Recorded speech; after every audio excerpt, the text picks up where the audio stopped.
People are moving to red states. They are tired of the heavy-handed government that they find in blue states, and the taxation and the cost of living, and realizing that perhaps the perceptions of a state like Alabama are not true. They have negative perceptions brought on by the national media, and they come and they visit, and it's not so bad after all. Well, it's grown to be the largest city in the state now. Yeah, by population. So it's really grown, and it's a thriving area, and probably because of a lot of federal impact there. You have NASA, you also have Redstone Arsenal, which is Army-based. But we've diversified the economy, and that's what's good. And local leadership, the mayor of Huntsville has been very dynamic in trying to broaden that economic scope rather than just relying on the federal government. And it's been successful. A lot of manufacturing jobs, a lot of other type jobs is coming into the area. We're a low-cost, low-tax state, and we want to keep it that way. Government will always spend whatever you give it. As budget chair right now, the largest issue I have is thinking about tax cuts, tax rebates.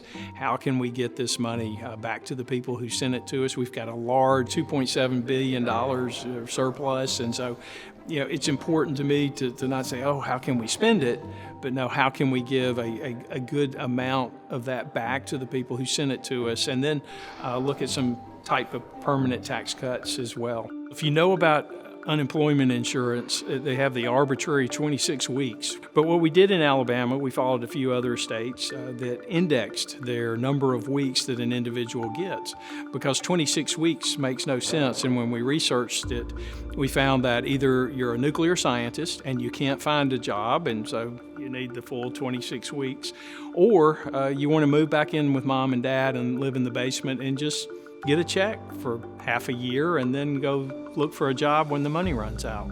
So we indexed it to the unemployment rate. So if the unemployment rate is low, then you have more possibility of finding a job, so you get 14 weeks. If the unemployment rate is high, so it's more difficult to get a job, you have 19 weeks. And what we did in Alabama, which is a little bit different, we added a 5-week extension if you get into a job training program. The extra mile. Has any state in the country done that? A lot of these people have very basic skills or considered unskilled.